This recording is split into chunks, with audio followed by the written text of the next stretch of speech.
Պարոն Փաշինյան, երեկ Հայաստանում էր Ադրբեջանի փոխվարչապետ Շահին Մուստաֆայևը, որի այցի մասին մենք բացառապես իմացանք, երբ նրա օդանավն արդեն Երևանում էր, եւ ամենակարևորը առաջինը ադրբեջանական լրատվամիջոցներից, որից հետո միայն արտաքին գործերի նախարարությունը հաստատեց դա։ Ինչու են նման այցերը հանրությունից մինչև վերջին պահը գաղտնի պահում։ Ինչից եք վախենում դուք եւ երեք բարի միջազգային օրվա կապակցությամբ ԳՄՍ նախարարությունը բավականին գեղեցիկ տոնական այսպես շուրջպար էր կազմակերպել հանրապետության հրապարակում 7 շրջանից բաղկացած։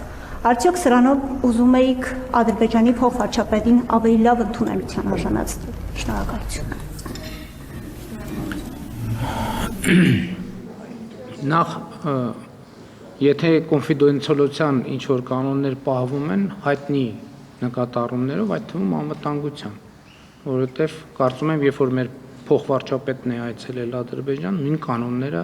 պահվել են այնտեղ, իսկ լրատվական արտահոսքերը երբեք բացառել հնարավոր չի։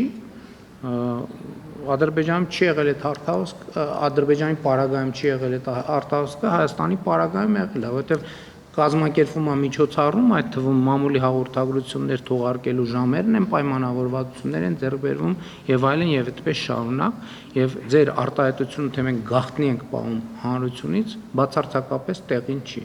Նախ ես կարծում եմ, որ շատ կարեւոր իրադարձություն է տեղի ունեցել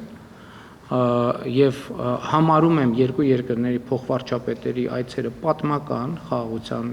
գործընթացի եւ ինստիտուցիոնալացման տրամաբանության մեջ եւ ես շատ ուրախ եմ, որ եկել ենք այս հանգրվանին։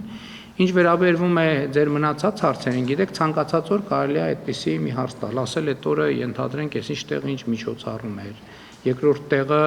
չգիտեմ, ռեստորաններում ակտիվ էր, չորրորդ տեղը հարսանիք էր, հինգերորդ տեղը։ Մենք ընդհանրապես կարծում ենք, որ Հայաստանի եւ Ադրբեջանի միջև հարաբերությունները պետք է շարունակաբար լավարկվեն, խաղաղությունը գնալով ուժեղանա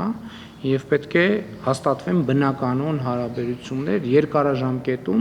երկարաժամկետում ռազմավարական առումով բարի դրացիական հարաբերություններ։ Այդ մնացած ձեր ասած բաները համարում եմ ընդհանրապես թեմայից շեղելու փորձեր, որ բացարձակապես կապ չունի իրականության հետ։ Դուք երբեմն մեր հարգելի լրագրողները մտքերի այնպիսի ընթացք են ունենում, որ նույնիսկ դժվար է կանխատեսել։ Եվ ձեր տրամաբանությամբ, երբ որ Ադրբեջանի փոխվարչապետը այցելում է Հայաստան, Հայաստանում պետք է կյանքը կանգնեցնել, որպեսզի որևէ մեկնաբանության տեղ չլիներ, բայց այդ դեպքում էլ կլիներ մեկնաբանություն, որ այս Ադրբեջանի փոխվարչապետին լավ ընդունելու համար կյանքը կանգնեցրել եք, այսինքն սա նշանակում է, որ եւ այլն, հասկանում եք։ Ընդհանրապես ես կարծում եմ, որ ցանկացած միջազգային հյուրի մենք պետք է ընդունենք հնարավորինս լավ, բայց ձեր նշած իրադարձությունները որևէ կապ իրար հետ չունեն։